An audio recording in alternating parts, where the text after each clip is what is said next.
Isang puso tapat. God bless you po, Brother Alex. Sa'yo'y Nagmamahal. Isang puso sa'yo. walang alinlangan. Isang pusong Itinititi mo na ika'y parang alam. Handog ko'y pagpupuri sa'yo lamang alam. Yes, handog ko'y pagpupuri sa'yo lamang alam. Thank you, Lord. Hallelujah. Yan po ang aming kalagayan ng aming puso, ang hingin sa iyo, Panginoon, ang ganitong kalalagayan ng bawat isa sa amin. Kakaupo muna ang lahat. Magandang araw muli sa araw nito sa inyo mga kapatid. Pinagagalak ko na mapuot na muna tayo.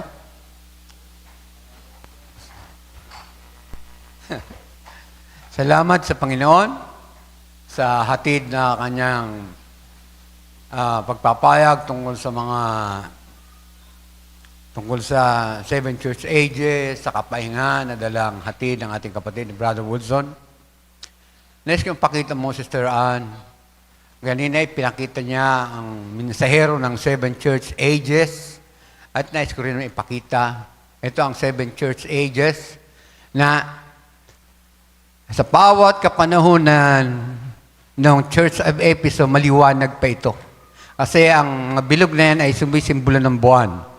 Na ang buwan ay nag-absorb lamang ng liwanag mula sa araw.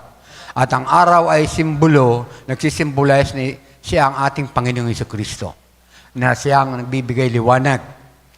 At ang 7 church ages na ito ay sumisimbolo din ito ng bilang isang buwan. At sa Church of Ephesus, ito may maliwanag pa, malaki pang liwanag. At nang dumating, lumilipas ang araw, nagdadaan ang mga panahon, ito'y unti-unting dumidilim. At tayo ngayon, at sa ating kalagayang ito, sa Laodicean Church Age, tayo ang kinabubuhay natin ngayon ay madilim na. Bakit kailangan ang mensahero sa bawat kapanahunan?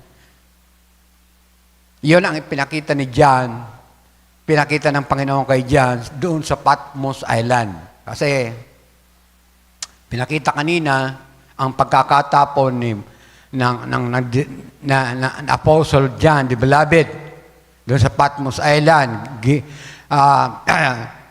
Pinarusahan siya ng Roman Empire, Roman government, kasi nangangaral siya tungkol sa ating Panginoong Jesucristo at sa panahon yun, siya ay linuto, ilinagay sa malaking kawa o kaldero o anuman, yun ay langis. Ngunit, dahil siya ay pospos ng Espiritu, ng Banal na Espiritu, pospos siya ng kapangyarihan, hindi nagawang siya ay mamatay. At inakusan siyang isang mangkukulam. Kaya dun sa lugar ng Patmos Island, yun ang penal colony ng Roman Empire, lahat ng mga desperate criminals, doon itinatapon. At doon siya itinapon. At sa pagkakataong ngayon, doon naman nagkaroon ng vision o pangitain si John the Beloved, at doon kinausap siya ng Panginoon sa tungkol sa bagay na ito. Gusto naming maging malinaw bilang mga ministro ng iglesyang ito, pinag-uusapan namin ito na maging mas malinaw ito sa inyo.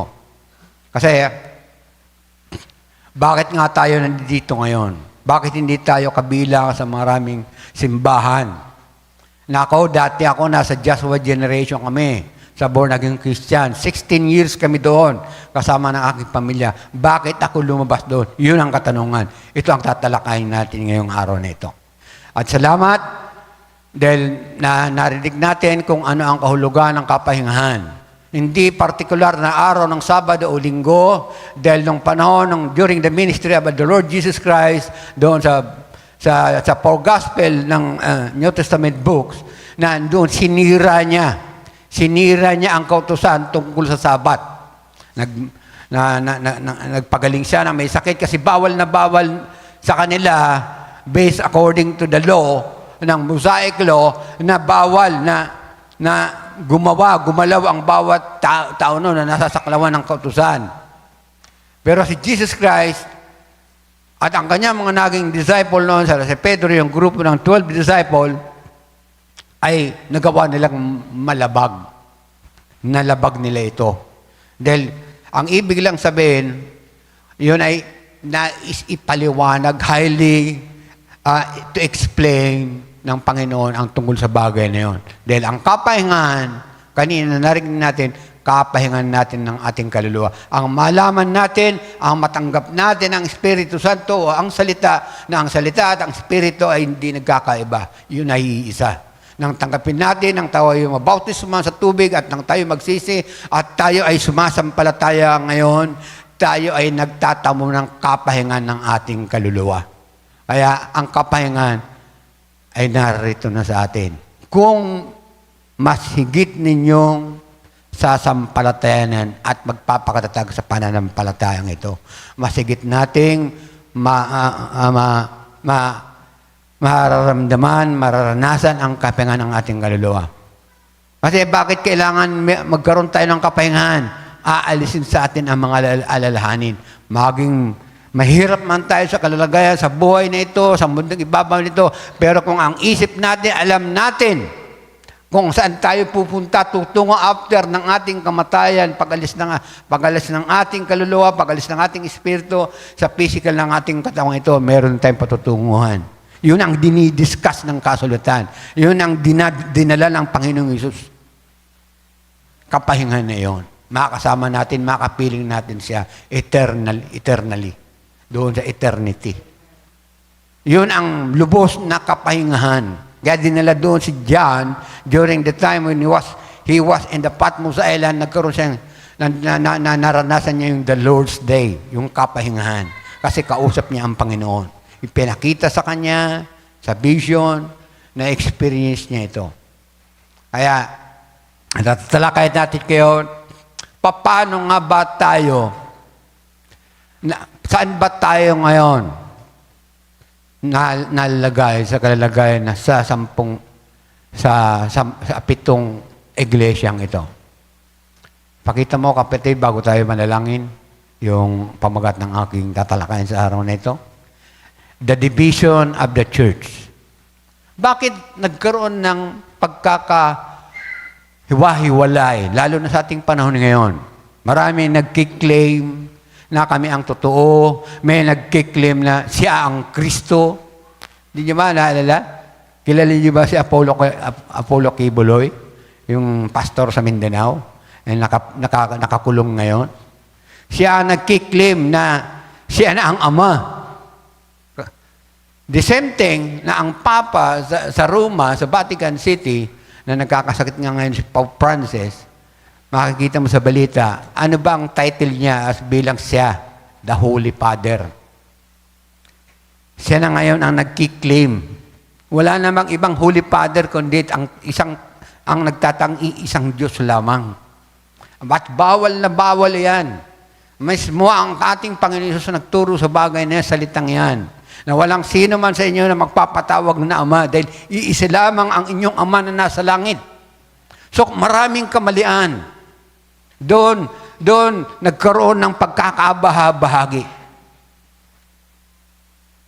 So, ating tatalakayin ito ngayong araw nito. Nice kung tumayo na. Let's get in the Spirit in the Lord's Day. Ilagay natin ang ating kaisipan. Dahil pwede naman natin gawin ito na dumako tayo sa Espiritu, na i-focus natin ang ating kaisipan, ang ating puso. Kasi kung mananalangin tayo, parang wala lang, hindi natin idadako ang ating sarili sa kapahingang dulot ng ating Panginoon. Yes, Lord, hallelujah, maraming Diyos na banal. Muli narito po kami sa araw ito. Nagpapasalamat po kami sa narinig naming kapahayagan mo, O Diyos, na ginamit mo ang aming kapatid. At ganoon din po sa amin, Panginoon, na narito. Nagpapasalamat po kami dahil taglay pa rin namin ang kalakasan ng aming physical na pangangatawan. At Panginoon, hindi naging hadlang ang mga bagay na kinaharap namin, na anumang kaabalahan na ginagawa namin sa aming buhay po, Panginoon. At narito kami, nagpapasalamat po kami po, Panginoon. Dahil ikaw ang gumagabay sa amin, pinangungunahan mo po kami, binigyan mo, pinagkaluban mo kayo ng pananampalataya, na patuloy mong palalakasin, patitibayin ang pananampalatayang ito na pinagkaluban mo sa amin. Muli, Ama, sinusuko namin ang aming sarili, muli namin humingi ng kapatawaran, dahil alam namin po, Panginoon, na babatid mo po, naranasan mo ang mga kainaang na naranasan ng tao sa mundo, Panginoon. Kami ay mga kainahan dahil narito pa rin kami sa lamang ito, Panginoon. Minsan na idadako namin ang sarili namin na hindi ito maayon sa iyong katuwiran po, Panginoon. Hindi ito naging malugod sa iyong harapan. Muli, Panginoon, patawarin mo po kami, Ama.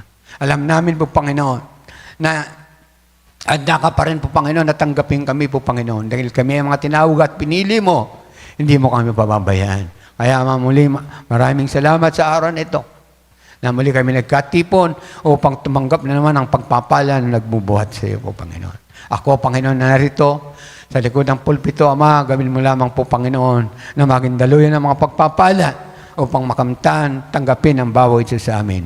Ama, bigyan mo po ng sharp na kaisipan ang bawat isa na masigit nilang matanggap, maintindihan, maunawaan kung ano mga kapahayagan na ipapahayag mo sa araw nito. Marami pong salamat. Aming kang pinararangalan, aming tinataas ang papuri at pagsamba tanging sa iyong dakilang pangalan, tanging sa pangalan ng Panginoon Kristo Jesus. And everybody says, Amen. Palakpakan natin ang Panginoon.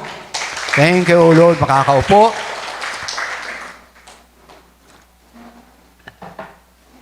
The division of the church. Marami nang nagdaan sa iglesyang ito, hindi pa ito natalakay. So, hindi ko nga alam kung bakit ito ang tatayaon ko ngayon. Ito ang binigay sa akin inspirasyon ng Panginoon na kasi naisip ko, siguro kahit kailangan malaman talaga ito ng bawat isa. Bakit nga? May nagtatanong kasi, bakit may pagkakaiba-iba? So, bakit, ang katanungan dito, bakit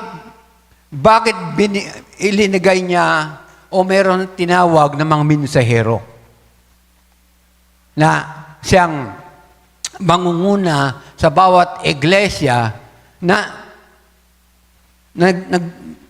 nagdaan. Katulad ng Church of Ephesus, si San Pablo, siya ang naging mensahero. Doon kay John the Beloved, wala naman doong ipinahayag ang Panginoon sa kanya kung sino ang mga mensahero. At ngayon, nahayag ng Panginoon nang dumating si Brother Branham. At doon na-identify ang mga mensahero. Hindi naman natin maaaring ito i-deny o pag-alinlanganan. Kasi San Pablo, siya ang inutusan sa mga hintil.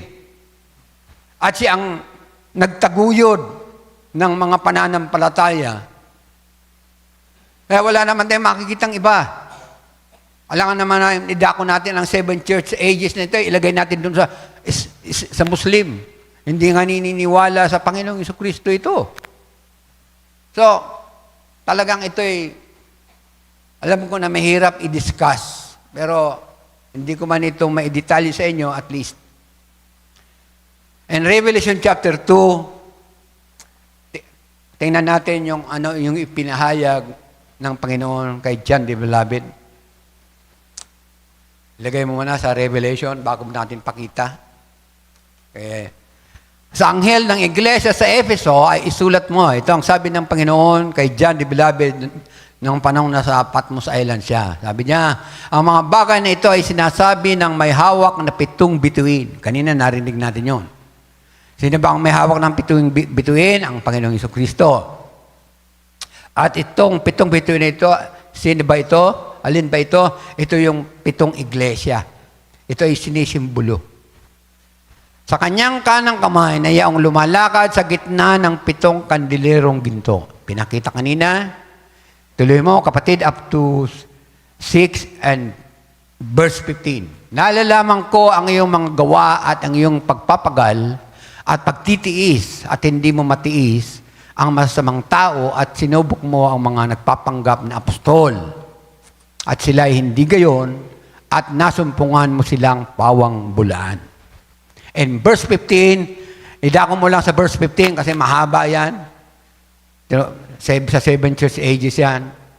Sa verse 15, sabi dito, gayon din naman na mayroon kang ilan na nangahawak sa aral ng mga Nicolaita.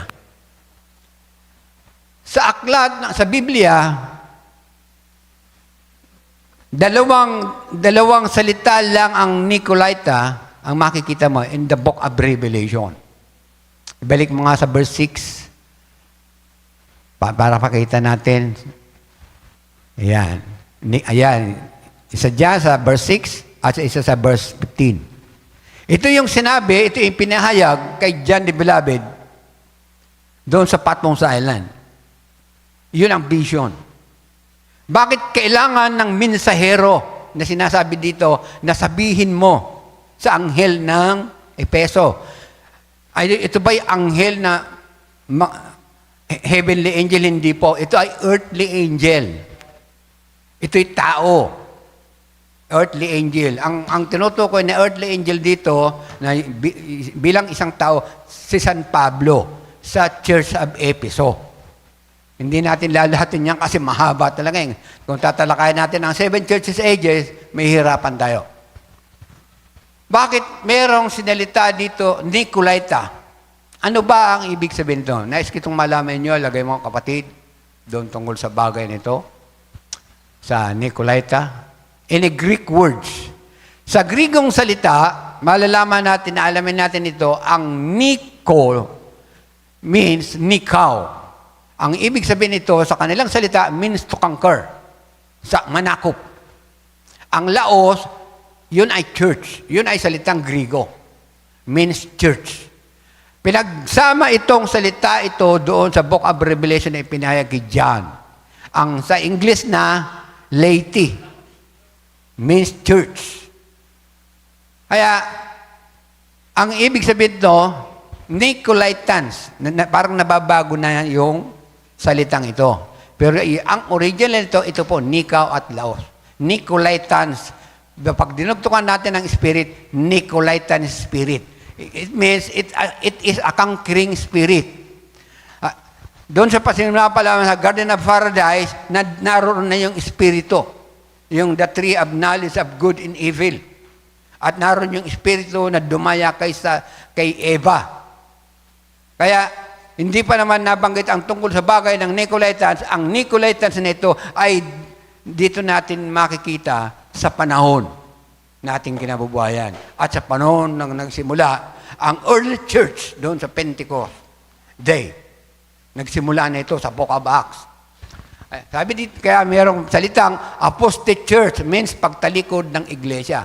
Kaya mayroong mga tumalikod ng iglesia. Sino ba ang mga iglesia o mga church katulad natin sa panahon ngayon na tumalikod sa original na katuruan?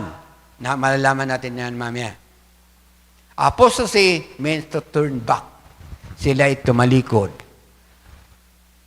Kaya merong ang 7 church ages, ang 7 church ages o ang 7th messenger of the 7 church ages, ilinagay ito ng Panginoon upang ipanumbalik tayo sa original na posisyon sa pananampalataya.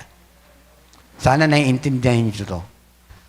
Alam ko na ako mahirap talagang i-explain ang tungkol sa bagay, pero sana magkaroon kayo ng idea at magkaroon kayo ng yan. Paano ngayon nag-exist ang 7 church ages? Bagamat merong literal na 7 church ages ng Asia Minor, pinakita kanina, nasa mapa. At ang ating tatalakay na mga ang ipinapayag naman dito, yung 7 church ages, yung 7 iglesia sa panahon na darating. At tayo ngayon ay nasa dulo na ikapitong iglesia na tayo. We are now living in the Laodicean church age. Ang Laodicean church age, medyo magaan. Kasi meron ng freedom. Meron ng freedom. Meron ng kalayaan. Hindi tayo na-persecute, hindi tayo inuusid. Bagamat merong sa ating nagsasalita o maring nag-iisip na iba na merong pangiinsulto sa atin, pero nung unang panahon, ang malamang ang Kristiyano, subject ka para patayin ka. Yun ang naging karanasan ni San Pablo. Bago siya naging apostol, siya ay isang manguusig ng mga iglesia. So, nagkaroon ngayon ng pagtalikod sa original na katuruan. Kaya nagkaroon ng dibisyon. Kami nga, kanina sabi ko sa inyo, galing kami sa born again Christian, 16 years. Pero nang mapag-aralan ko ang mensahe, sabi ko, mas ito, may katotohanan ng dala ito sa akin. Kaya narito ko ngayon sa harapan ninyo. So, naroon yung mensahero. Bagamat si Brother Branham patay na ngayon, mas lalo niyang pinauunlad ng Panginoon ang mensahe. Hindi na mawala man sa physical si Brother Branham, pero ang kanyang mensahe buhay na buhay. Kaya ngayon nga mga kapatid, mayroong pagpupulong na ginagawa. Asian, lahat ng Asiano sa Asia, mayroong ministerial meeting. Hindi lang ako sumama. So, nais ko ipakita mo, Sister Ann, ang tungkol kay Martin Luther, kung bakit nga nagkaroon ng pagkakahiwalay. Si Martin Luther ay panakita kanina na siya ang mensahero ng Sardis, ng Sardisian Church Age. Sabi, ipakikita ko sa ito, Documented Life History of Martin Luther. Si Martin Luther, nais ko ipakilala sa inyo, kung kayo ay magre-research tungkol sa taong ito, mahabang pag-aaral yan. Hindi, inanak ko na lang para at least magkaroon ngayon ng kaalaman tungkol sa bagay na ito. Martin Luther, isa itong Aleman or German. Kasi ang Germany, Spain, Italy, magkakatabi lang yan. That is European country.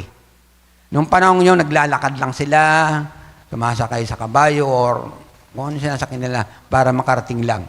Pero milya-milya ang layo.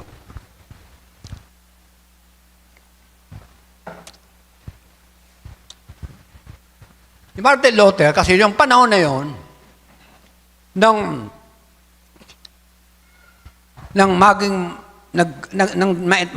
tumayo na ang Catholic Church, ang Roman Church, ay sinakop ito, ang buong Europe. Kung titingnan nyo ang history, noong panahon na walang kalayaan. Walang kalayaan. Kaya, maraming pinipersecute, pinapatay ng mga Kristiyano noong unang panahon. Maraming pinapatay. At ang namamayagpag na simbahan noon na talagang ma-impluensyang simbahan, malaking simbahan, walang iba kundi ang Catholic Church na pinamumunuan ng Papa. So, nais ko itong dalhin sa inyo, kahit mali. Si Martin Luther ay madaling kwento sa buhay niya. Pumunta siya sa Italy. O ngayon sa Vatican na. Ang tawag nung unang panahon, Romanism Church. Catholicism. Martin Luther, naging pare siya. Martin Luther was ordained to the priesthood in 1507. Babasahin ko na to para siguro maintindihan nyo naman ito. Ito yung taon, 1507. Doon siya inordain baging pari. He came to reject several teachings and practices of Roman Catholic Church in particular. Ano yung pagkaka-reject niya? He disputed the view of on indulgences. Ano ba yung mga indulgences? Kasi merong sinasabing selling of indulgences nung panahon na yon. Na magbibigay ka ng pera, yung panahon na yun, tinuturo ang tungkol sa mga, sige, magbigay ka ng pera, lalo yung mga mayayaman noon, may mga hari noon, para pagdating ng panahon na mamatay ka, ikaw ay save ka, sa langit ka. Yun ang tinuturo doon. Kaya hindi nawawala ito ngayon dito. Sabi nga, mag-intriga ngayon ka, sabi ni nanay, mag-intriga ngayon ka, sabi mo nga, intriga ngayon sa tupadi, 50 pesos, para ipagdasal ka. Pagdasal. So, yun ang mga indulgences. Narinig ko na yung bata pa ako, ang dami ba ngayon ka, indulensya. So, doon nag-originate yun, ang salita ng indulensya. Indulgences. So, yun ang view na inano ni Martin Luther. Kasi hindi ito umaangkop doon sa biblical scripture. Hindi ito nagtutugma. Ibig sabihin, wala itong katuruan sa Biblia. Dahil habang nandun siya, naging pare siya, talagang inano niya na magkaroon siya ng kaalaman tungkol sa Biblia. Kasi ang Biblia noon, itinago. Kasi ang unang Biblia na naglimbag nito, walang iba kundi ang Roman Catholic Church. Ang unang Biblia ang lumitaw, ang The Vulgate. Sabi ko nga, parang mahirap ito. The Vulgate Bible. Pero yun ay Latin. Latin ang, mga salita. Kaya nung panahon, ako, inabutan ko pa, ng bata pa ako, may mga nananalangin, mga Latin, hindi naman maintindihan. May mga kung ano na lang sinasabi. Sabi, ano bang pangadji ngayon ako, hindi man naiintindihan. So, ngayon sa panahon ito, nawala na. Nagbabago na. So, dahil itong maging malinaw sa inyo, hindi ko man matapos ito, continuous tayo sa linggo. Okay? Patuloy tayo sa pagbabasa. Saan na ba tayo? Luther proposed an academic discussion of the practice and efficacy of indulgences in his 95 Theses of 1517. Noong panahon niya, noong 1517, na marami nang nagdaan ng taon, gumawa siya ng sulat, 95 Theses, yung tungkol sa mga kamalian na gawa na itinuturo o pinapractice ng Catholic Church. Gumawa siya nang bumalik siya doon sa Germany, sa Wittenberg Castles, doon sa simbahan, doon sa Germany, dahil tagaroon siya, dahil meron dong malaking simbahan o katedral. Kasi wala pa naman mga text-text ngayon, di ba? Mabuti nga ngayon, ang media, madali mo na makuha. Noon, magsusulat ka. Malalaking litra. Ipinako niya doon sa gate, 95 na mga sinulat para maipaliwanag niya, maipahayag niya ang tungkol sa mga kamalian nito. So, nagkaroon ngayon ng hindi magandang sitwasyon. The Pope warned Luther with the papal bull exerts domain. Sa pamamala, nagkaroon ngayon ng problema. That he risked excommunication unless he recanted 41 sentences drawn from his writings, including 95 Theses within 60 days. Hinihingi ng Papa noong panahon na yun, nabawiin niya ito within 60 days, yung 41 sentences at yung 95 Theses na ginawa niya. Ngunit, hindi ito binawi ni Martin Luther. Tuloy mo, kapatid. Ito yung history. Gusto kong intindihin nyo na may ito. Kasi napakalaki ito, pinaghirapan ko ito para may madala ko sa bawat isa inyo. Mahirapan nga minsan ang English nito, yung iba hindi ko naiintindihan, pero makukuha rin natin kung andang tinutumbok ng article na to. The autumn John Heck proclaimed the Bull in Mason and others town, Karl von Militz, a papal nuncio attempted to broker a solution. But Luther, who had sent the Pope a copy have won the freedom of Christian in October.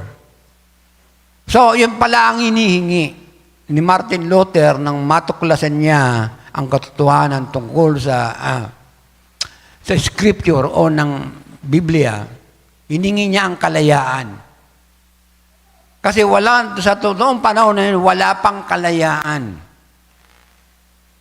Kaya, di ba, kahit nung World War II, yung mga Hudyo, sila ay tinotorture, minamasakre sila nung panahon ng mga Germany. Kaya, mapalad nga tayo. Walang nag-uusig sa atin, pero darating at darating yan. Sana wala na ako. Ayan. Hinihingi niya na magkaroon ng kalayaan. Sa buong Europe, sakop ng pamamahala o under control ng Catholic Church. Yung panahon na yan. Publicly set fire to the ball and decretals at Wittenberg on December 10, 1520. Sinunod niya ito, yung sulat na ito. Ibig sabihin, hindi niya ito magagawa, hindi niya ito matatanggap ng ang pinagagawa sa kanya ng Papa. Anak, he defended in why Pope in his recent book are burned in assertion concerning all articles. Tuloy mo. Sinunog yun. As consequences, Luther was excommunicated by Pope Leo X on January 3, 1521 in the Bull Gazette Romanum Pontificem. Hindi ko maintindihan ito kasi Latin yan. Pero ang alam ko dyan, siya ay na-excommunicate. Siya ay itiniwalag sa simbahan ng Katolisismo. Bakit nga ba siya itiniwalag? Ang dahilan, naintindihan niya kung ano ang kapayagan ng Biblia. Kaya nagkaroon nga ng protestante, nagkaroon ng mga iba-ibang mga sinasabing mga mananampalataya, mayroong naging baptist, ating kapatid si Brother Noel, naging baptist ito. Ako, nasa born naging Christian ako. Si Sister Nelda, dati sa Maynila yan. Nasa Jesus sa Lourdes, sa Metansing. So, marami tayong pinaggalingan. Pero, nagsimula tayo, ang lahat nating originally pinanggalingan sa Catholic. Kasi ang Catholic, nang pumunta dito ang mga Spaniards, ang mga Praili, sila ang nanakop. Kaya naging Catholic tayo, under control ng Catholic Church, within 300 years. 300 years nanakop. Dr. Rizal nga, pinatay siya tungkol sa bagay nito. Nang patayin siya, hindi sa anong dahilan. Pinatay siya, binaril siya sa Saloneta, dahil inihayag niya ang kamalian ng katuruan ng pananampalataya ng Katoliko. Ibig sabihin ng mga praile, kailangan tumahimik ang taong ito. Maraming kwento, maraming nagdang kasaysayan. Maging 3 pare sa Gomborsa, yung 3 si Martiris na pare, pinatayon. Yun ang mga history, katulad nito ni Martin Luther. Kaya mga kapatid, nang panahon ni Martin Luther, doon natatag, doon lumitaw ang Lutheran Church. Ang Lutheran Church, yun ang panahon ng Sardis. Dahil si Martin Luther, siya ang mensahero doon sa panahon na yun. Doon sa 7 church ages. Sana nakukuhanan yun siguro. Bakit nagkaroon ng protestante? Sila ang parang nagprotest sila sa katuruan ng Katoliko. Kaya tayo narito ngayon para tayong lumabas din tayo. Dati tayo nasa kabilang sa Katoliko, ngayon nasa labas tayo. Bakit tayo linabas? Dahil mayroong mensaherong naglabas sa atin. May ba? May mensahero. Dahil kung walang mensahero, yung mga panahong nagdaan, may mga propeta, mayroong disciple, mayroong mga apostol, yun ay mga ginamit ng Panginoong Diyos sa iba't ibang kaparaanan. At kami naman ngayon, na mga ministro ngayon, hindi man kami apostol, kami ay mga misyonaryo. We are the missionaries. We are the one of the, katulad ng mga rumaragas ang tubig. Na kanina sinabi ng ating kapatid, rumaragas ang tubig. Na nagsasalita, nagpapayag tungkol sa mensahe. Lalo na sa panahon ngayon. Siguro nakukuha nyo, dadaan-dahanin natin kahit hindi kumatapos ito. Ang nais ko ay makuha nyo ito. Kasi kung pag-aaralan nyo ito, talagang mahabang talakayan ito. Maraming libro kang uungkatin dito. So, yun ang naging consequence niya. In-excommunicate siya, itiniwalag siya. Pari siya, bumalik na siya sa Germany. At siya ay nagpastor. Nangaral tungkol sa kapayagan ng Biblia. Kaya nagkaroon ng protestante ngayon. Siguro ngayon, nakiintindihan nyo na kung bakit may protestante. As ang si Martin Luther, sa bawat mensahero na nagdaan, yun ay may matuwid na kapayagan mula sa Diyos. Ang naging problema doon, bakit binigyan ng vision na magsisi ang bawat church. Kasi yung mga minsero doon matuwid.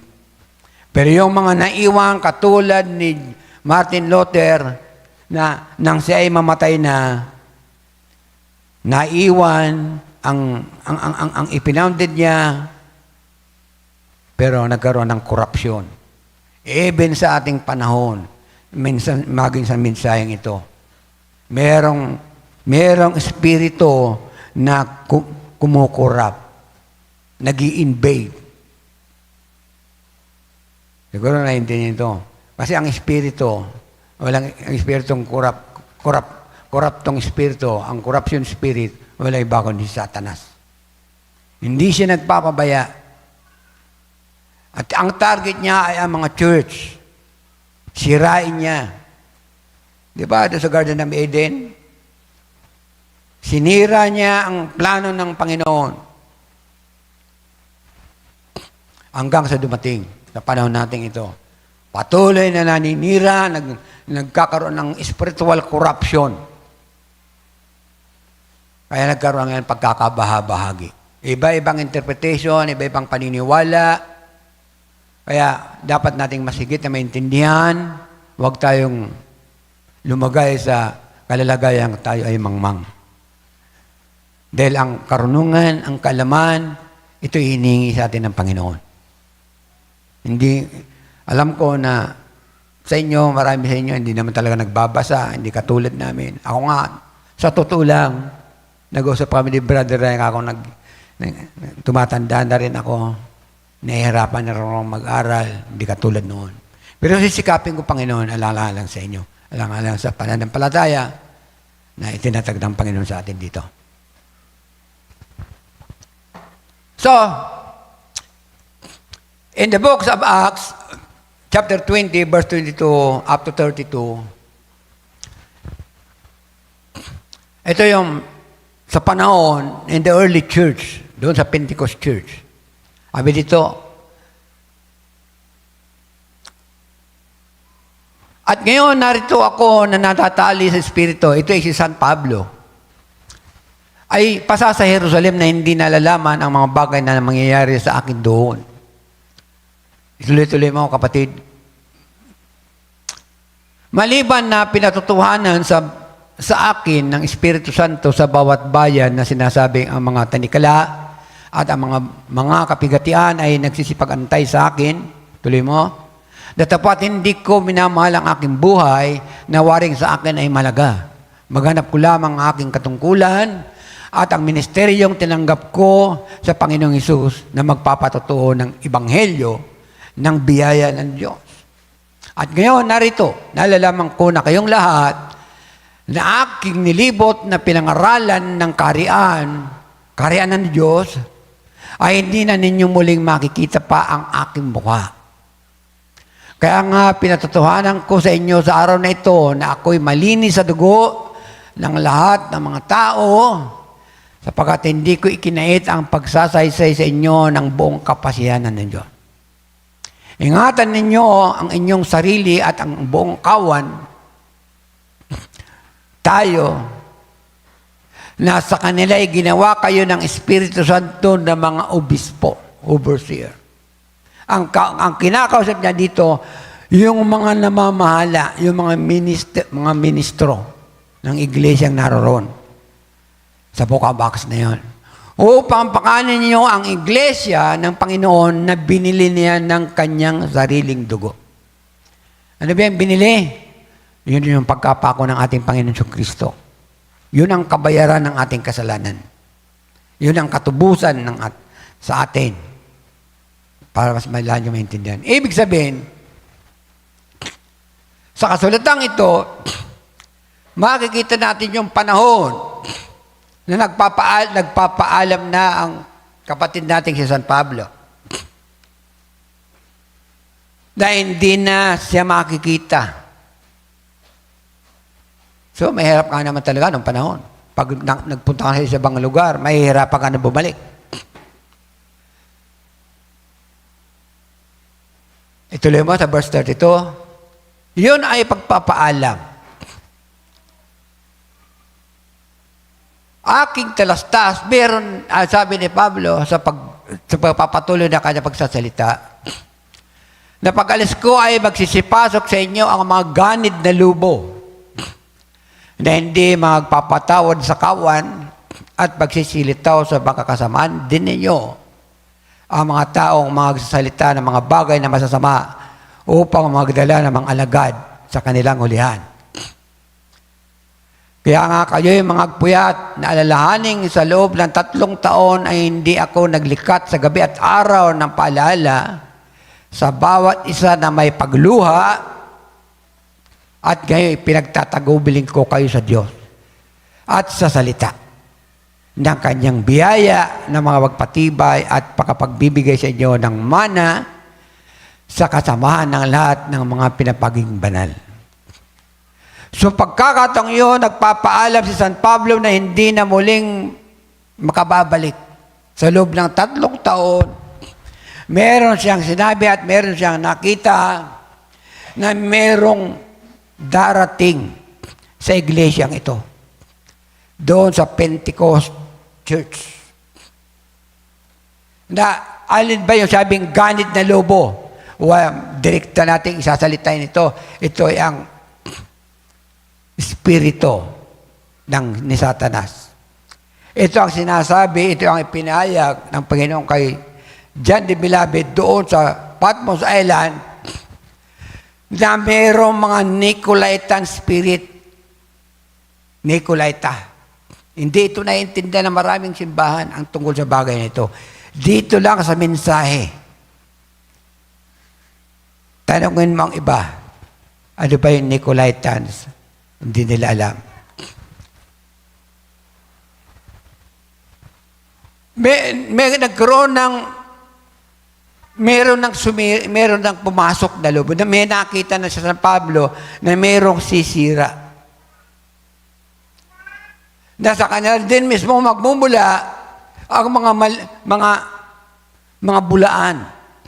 Ibig sabihin, sila ay mako-convert. Sila ay mapaniniwala sa katuruan na iba. Hindi turo sa salita ng Diyos. Kaya nagsabi siya, magpuyat kayo, inihabilin ko kayo sa salita. Alin ba ang sinasabi niya ng salita? Yung Word of God. Yung Gospel. Mga puyat. Pero, hindi rin natin masisisi kasi meron talagang labanan, spiritual battle. Na merong nananakop na merong spiritual battle, merong conquering spirit. Alin ba ang conquering spirit ito? Ito yung Nicolaitan spirit. Kaya dapat yung maintindihan ito. Yun ang sinasabi sa kanya ng Panginoon doon sa Patmos Island. Na meron akong laban sa iyo. Sa bawat iglesia, meron akong laban sa iyo, sabi ng Panginoon. Kasi merong nagkaroon ng hindi magandang kalalagayan o sitwasyon ang simbahan o ang iglesia. Kaya kayo makikita mo, maraming mga iglesia naman iba-iba. In Galatians chapter 1, verse 1 to 8, ito yung si Pablo muli. Sabi sa Galatia, si Pablo na apostol, hindi mula sa mga tao ni sa pamamagitan naman ng tao, kundi sa pamamagitan ni Jesucristo. At ng Diyos Ama na siya, sa Kanya yung muling bumuhay. Tuloy mo. Verse 2 mo na, ituloy mo kapatid. At ang lahat ng mga kapatid na mga kasama ko sa mga iglesia ng Galacia, nasa Galacia naman ngayon. Kasi lumibot si San Pablo dahil siya ay inutusan ng Panginoong Jesucristo mismo na siya ang magdala ng pangangaral, magdala ng mabuting balita o ng ebanghelyo tungkol sa ating Panginoong Jesucristo. Dahil ang Galacia, isa itong lugar ng mga Hintil. Pag sinabing Hintil, hindi Hudyo. Tayo ay mga Hintil. Sabi dito, sumayin niyo nawa ang biyaya at kapayang mula sa Diyos na Ama at sa ating Panginoong Jesucristo. Na siyang nagbigay sa kanyang sarili dahil sa ating mga kasalanan upang tayo mailigtas dito sa kasalukuyang masamang sanglibutan ayon sa kalooban ng ating Diyos at Ama. Tuloy.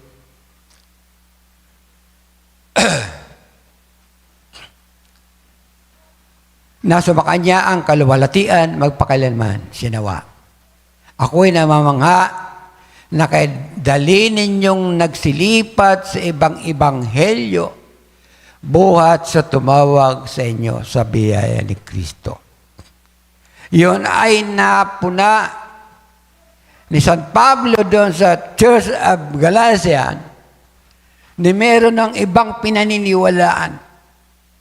Meron ng tinanggap na ibang katuruan, which is the Nicolaitan spirit, which is the Nicolaitan teachings, ang magdarayang espiritu. Kaya ito yung nangyayari, pinakikita dito, na verse 8, nagsilipat sa Ebanghelyo. Bagamat naroon pa rin ang church, pero meron ng ibang meron ng ibang aral. Katulad din ngayon. May nagkiklaim lahat ay mga Kristiyano, pero iba-ibang aral, iba-ibang katayuan sa pananampalataya o paniniwala. Iyon ay dala ito ng Nicolaita o ng Nicolaitan spirit. Kaya nagbigay warning ang Panginoon sa mga church, 7 church ages. Pero tayo, pinag-uuna ko sa inyo, tayo ay lumabas na tayo sa pagkakasakop ng Nicolaitan spirit na tayo. Kaya tayo narito. Sino ang nagpalabas sa atin? Baka hindi ko ito may tuloy. Kasi baka ituloy ko na lang sa linggo to. Dahil sa mensahero. Verse 8, datapwat kahimat kami o isang anghel na mula sa langit ang mangaral sa inyo ng anumang ebanghelyo na iba sa aming ipinangaral sa inyo ay matakwil. Ito yung pinahayag mismo ng ating kapatid na si San Pablo na hindi dapat maging iba, dapat katulad. Kung ano ang tinanggap ni San Pablo ay ganun din dapat ang ating dalhin. Nakuha niya mga kapatid. Kasi Brother Branham, wala po siyang sariling turo na mula sa kanya. Nagturo si Brother Branham ayon katulad ng mga apostolic creeds o apostolic teachings o yung direct words of Jesus Christ. Wala siyang sariling katuruan. Siya ay mansero sa ikapitong iglesia. Kaya ang iba, hindi naniniwala. Very unusual talaga ito. Hindi pangkaraniwan ito. Sa atin lang ito nahayag. Sa bawat kapanon, merong dispensation. Even to the Old Testament time, merong Abraham, merong Moses, merong Elijah. Sila ay ginamit ng Diyos bilang mga propeta o mga minsero ng kanilang panahon. At tayo naman sa panahon ito, kami na tumatay bilang mga ministro sa panahon ito ng iglesyang ito, hindi man kami maging apostol, kami ay mga misyonaryo. Ay, sinabi ko na pala yung kanina. Sorry, naulit-uli. So, by originality, dapat may pattern. May pattern. Hindi dapat magkaroon ng sariling interpretation o sarili mong ganito. May pattern tayo, ang Biblia. Ang Biblia. Kaya hindi tayo nawawala sa Biblia. Kaya baka isipin nyo, mga kapatid, nagtatalakay na tayo tungkol kay Brother Paranam. Baka isipin nyo, nawawala na tayo sa scripture ng Biblia. Hindi po, kapatid. Mas lalong higit na pinatitibay ang ating pananampalataya. Nakakuha niya, mga kapatid, palampakan natin ng Panginoon. Thank you, Lord.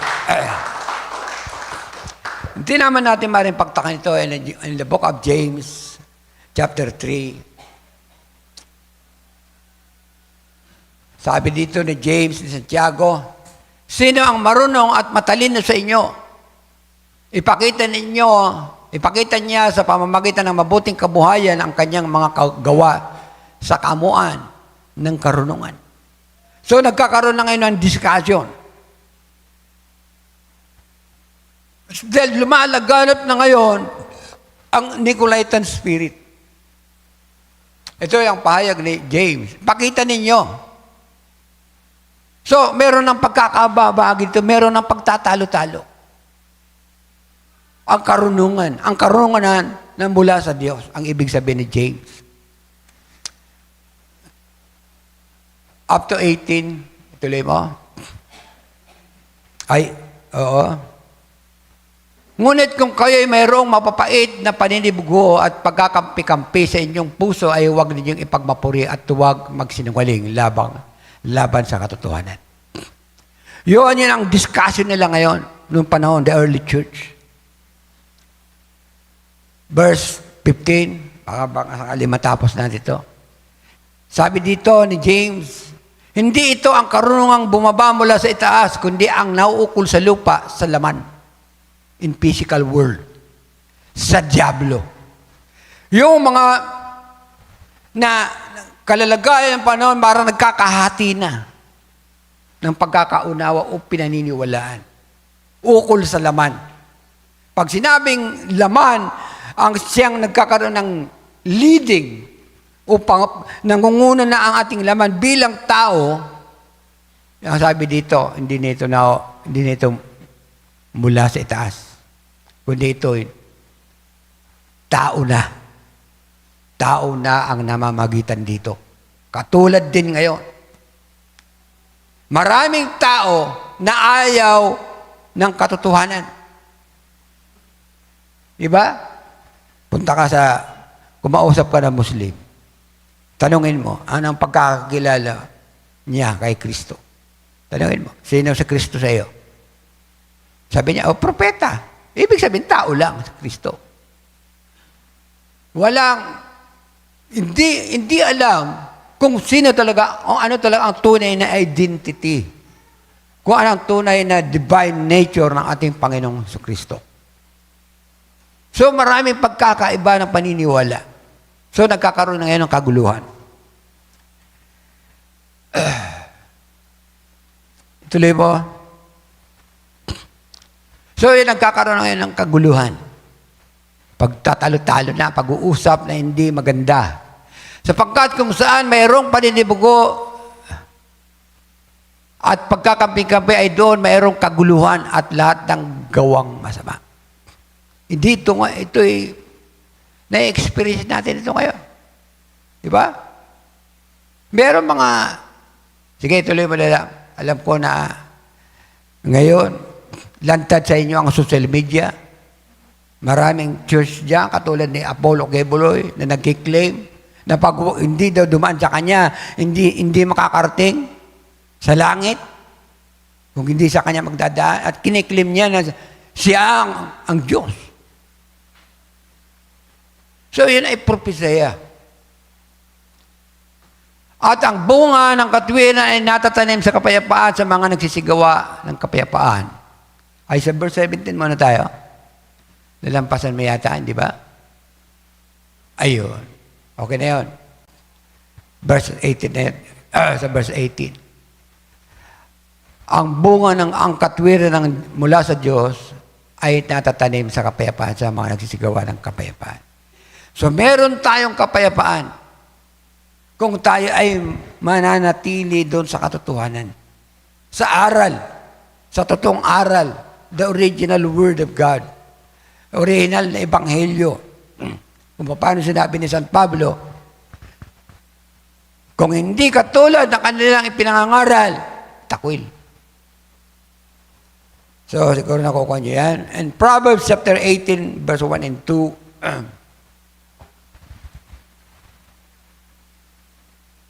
okay, di matatapos.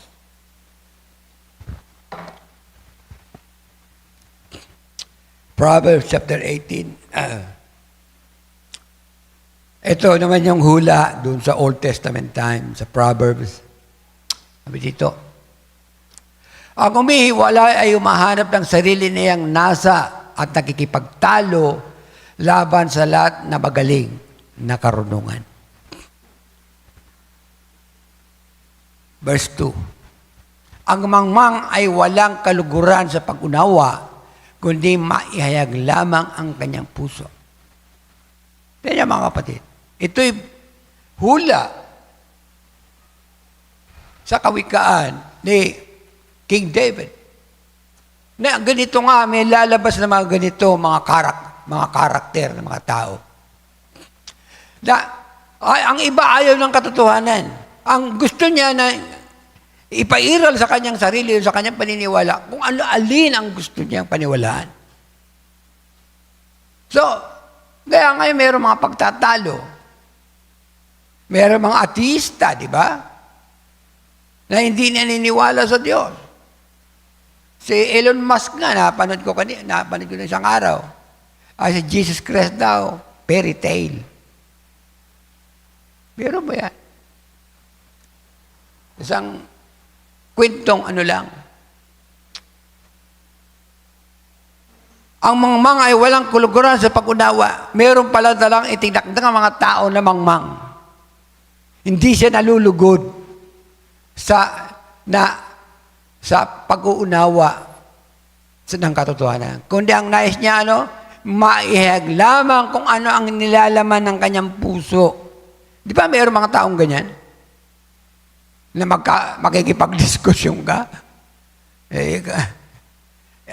Isasagot sa'yo, ganyan. Bagay sa panahon natin ngayon. Mahirap ang kalagayan natin. Kasi maraming tao, napapalibutan tayo ng tao na walang paniniwala. They are just relying on the religious system.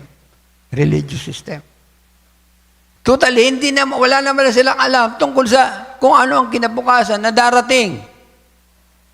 Pero ang ating Panginoon Jesucristo, dumating siya sa lupa, nagkatawang tao, upang ipahayag kung ano ang plano ng Diyos.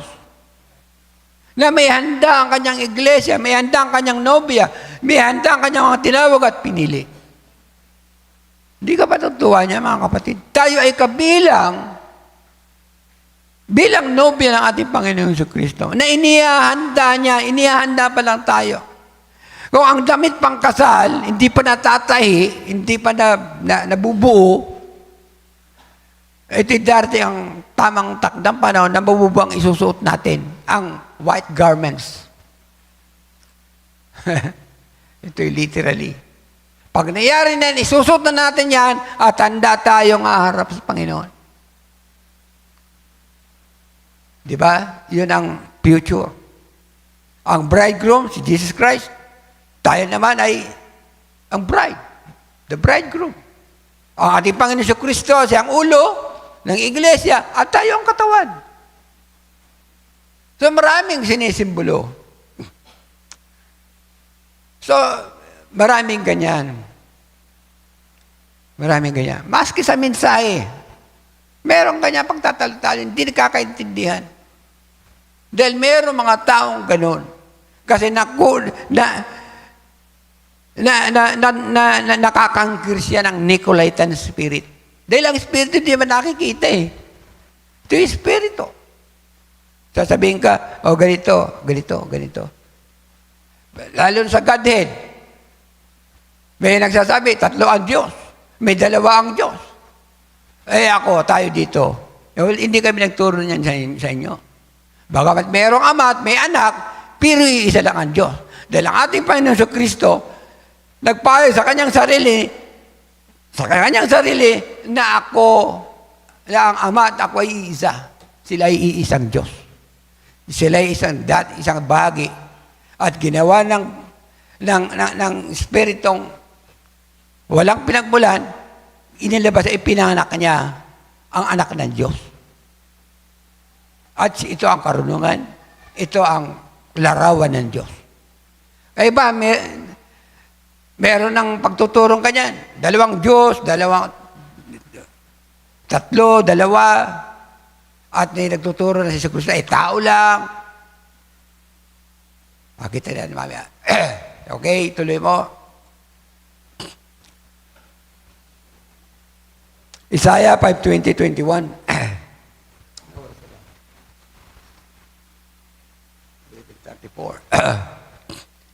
Sabi nila na nagsisitawag na mabuti ay masama. At nang masama ay mabuti. Na inaaring dilim ang liwanag at liwanag ang dilim. Na inaaring mapait ang matamis at matamis ang mapait. So kabaliktaran, may mga taong ganun. Ganun ang pagpapalagay sa mga bagay na kanilang kinakaharap sa buhay. Yung matamis, pag tinikman nila, sasabihin na, mapait ito, pero matamis. May ibig sabihin ito, yung mali, ginagawa nilang tama. Yung tama, ginagawa nilang mali. Ganon din ngayon sa panahon natin. Kaya hindi tayo magtaka mga kapatid. Malilinawan rin tayo kung anong talagang lalagayin natin. Matthew 24 verse 24. Matthew.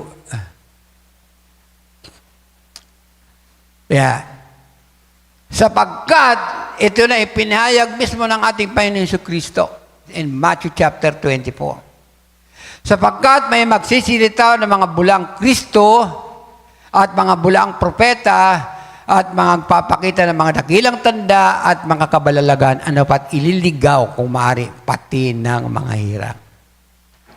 Mga kapatid, meron ng ginawang pagkakangkering. This is the conquering spirit. This is the Nicolaitan spirit that kung siya ang sumasakop. Ito yung spirito. Ipinahayag na ito mismo ang ating Panginoong Kristo nagsalita. Merong darating na mga bulaan. At ito ay nag-i-exist ngayon sa panahon natin. Di ba kanina sinabi ko sa'yo, hindi tayo naninira. Ito lamang ang malalaman natin totoo kasi sa social media. Napanood ko mismo kung anong ipinahayag ni Kibuloy. Na sinabi niya, wala makakapunta sa langit kundi kayo dadaan sa akin. Dahil sarili ko ang universe. Kanya na raw itong buong universe. Kaya tumatama lang ang sinasabi dito. May magsisilitaw ng mga bulang Kristo. Hindi niya, dati sabi niya siya ang Kristo. Biglang mas lalong tumindi nung panahon ito bago siya nakulong. Sabi niya, ako ngayon ang Diyos. Ako ay may sarili ng universe. So kaya hindi tayo magtataka ngayon sa anong nangyayari. Kaya kung wala kayong kabatiran o wala kayong kaalaman, maring madaya kayo. Maraming nadadaya. Salamat sa Panginoon at hindi tayo pinababayaan ng Diyos na madaya. Palapan natin ang Panginoon.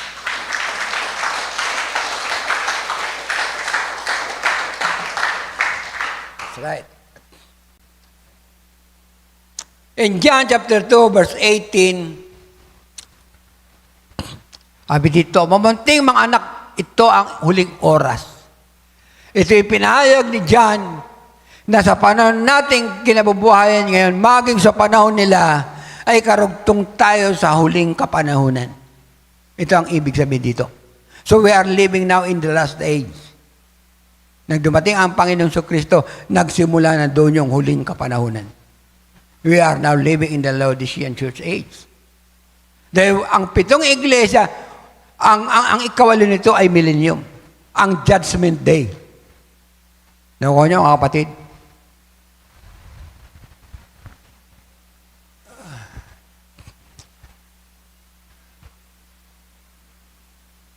Mamunting mga anak, ito ang huling oras at gaya ng inyong narinig na darating Antikristo. Okay na, okay na yan? Ituloy-tuloy mo na. Sila ay magsisilabas sa atin, ngunit sila hindi sa atin, sapagat kung sila ay sa atin, ay nagsipanitili sana sa atin, ngunit nangagsilabas upang sila ay mayag na silang lahat ay hindi sa atin. So marami nang lumabas sa original na katuruan, lumabas sa salita ng Panginoon.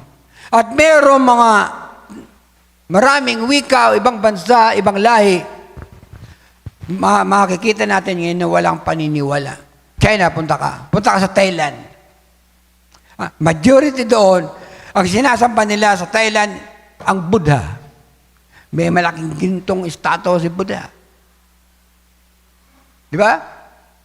Punta ka sa China, ganun din. Si Xi Jinping, ang gusto niya, huwag paniwalaan, nakaban ang Biblia. Kaya majority sa mga tao sa buong mundo ay ayaw tumanggap kay Jesus, and even the Jewish people sa Israel. Ayaw nila. Pero meron doon na mga Kristiyano na. Pero majority, ayaw nila marinig ang tungkol sa ating Panginoong Hesus. Nananatili pa rin sila doon sa dati lang paniniwala. Kaya, mga kapatid, tingnan natin ninyo ang inyong mga sarili. Bagamat tayo na aba sa kalalagayang isinubagat tayo na minsan habang nagpipilis ito, nakakatulog kayo, napipikit ang inyong mga mata. Mayroong mga na kabigatan sa katawan, pero nandun doon ang biyaya ng Panginoon sa atin. Mayaman ka man, malakas ka man, na wala kang alam tungkol sa kaligtasan, wala kang alam tungkol sa pagtawag ng Diyos, hindi ka tumanggap ng pagtawag ng Diyos, ano ang kahinatnan mo? Kapahamakan ng kaluluwa. Pero tayo, hindi nagtatangi ang Diyos. Kahit sino ka pa, mahal ka ng Diyos. Mahal tayo ng Panginoon. Kaya, sa panahon ng Laodicean, dahil narito tayo sa Laodicean Church Age, tinawag tayo sa atong panahon. At tayo pinalabas sa sistema. Anong sistema ito? Sistema ng Nicolaitan spirits. Yun ang sinabi ng Panginoon Hesus kay John, di ba labi doon sa Patmos Island. Tuloy mo, kapatid. At kayo may pahid ng banal at nalalaman niyo ang lahat ng mga bagay.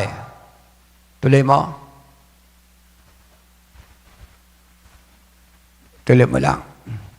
Di yata natin matatapos ito. Kukuha na lang ako ng isang kaso dito.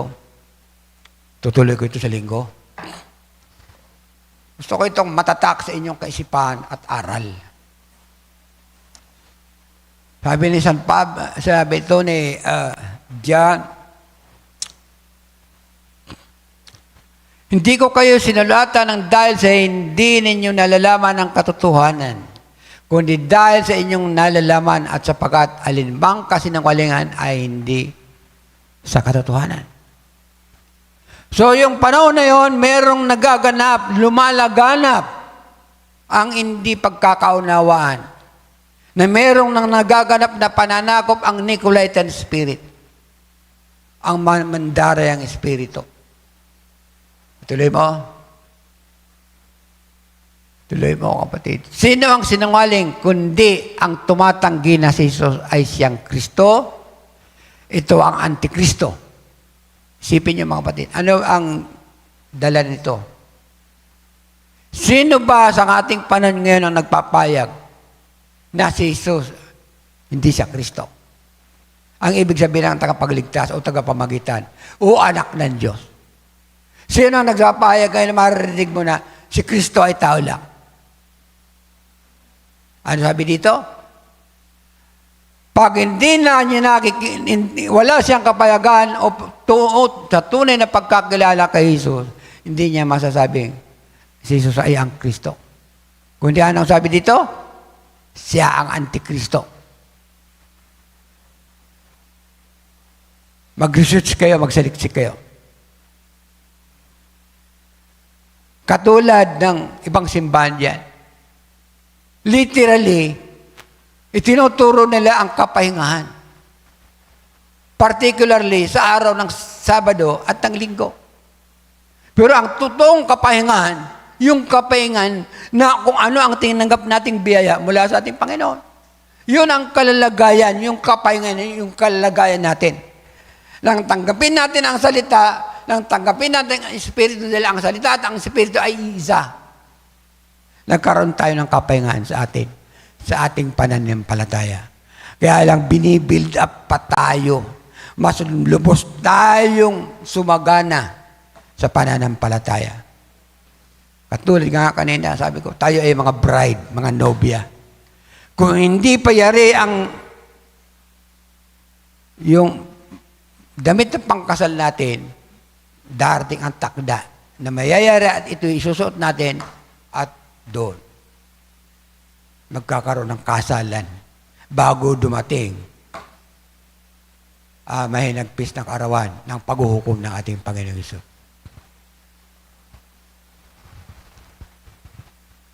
So, dito pa lang, kung tatalakay ako ng maraming kaibahan na paniniwala, maraming Antikristo. Yung mga katuruan. Pero mga kapatid, alalahanin niyo. Tayo ay kinikilala natin ang ating Panginoong Kristo na anak ng Diyos.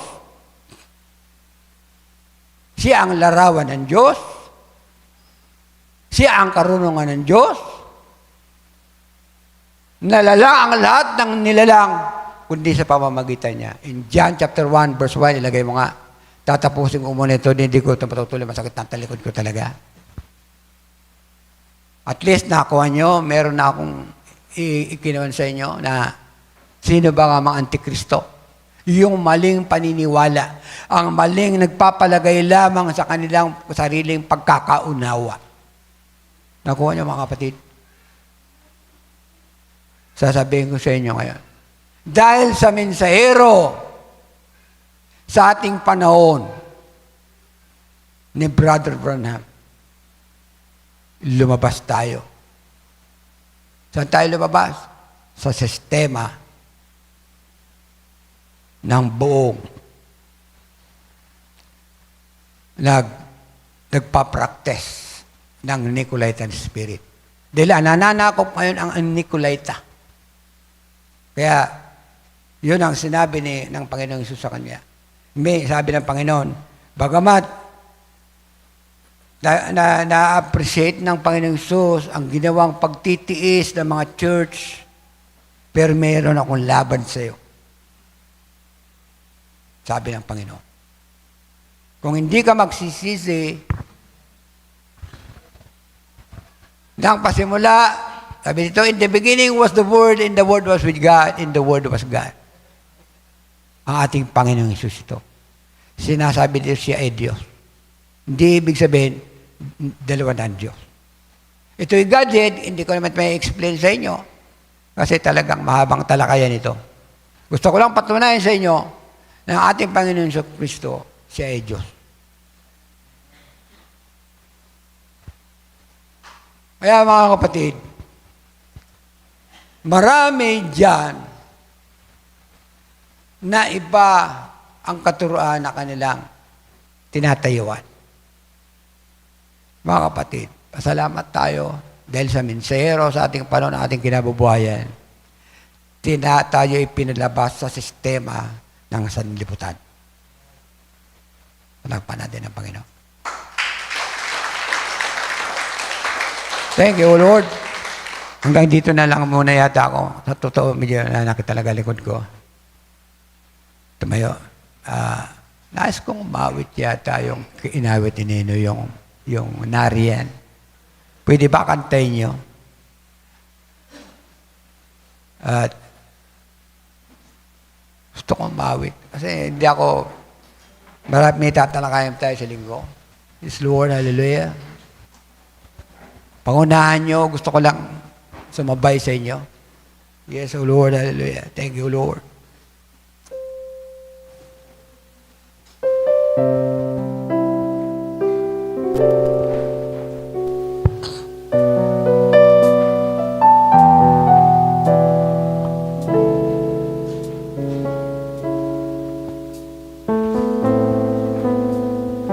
Amen. Hallelujah.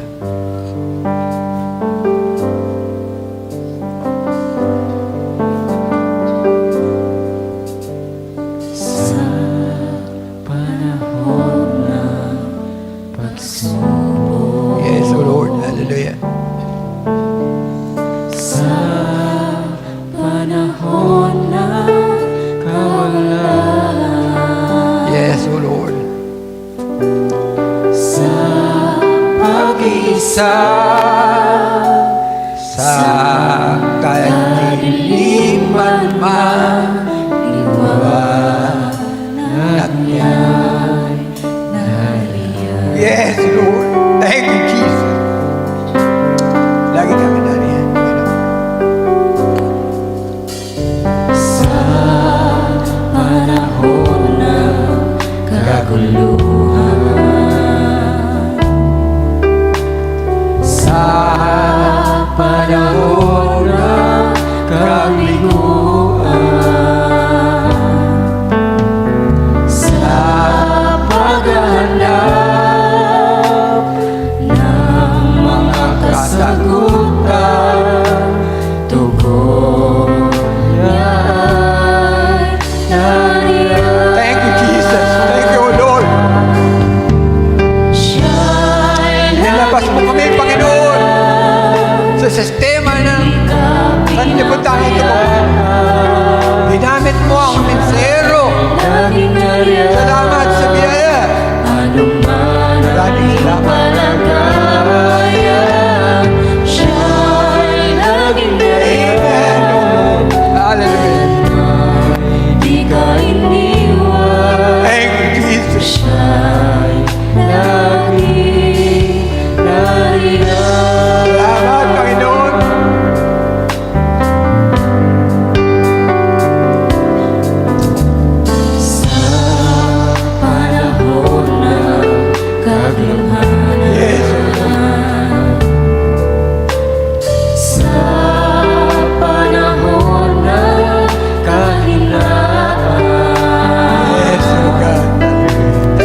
tayo manalangin na namin.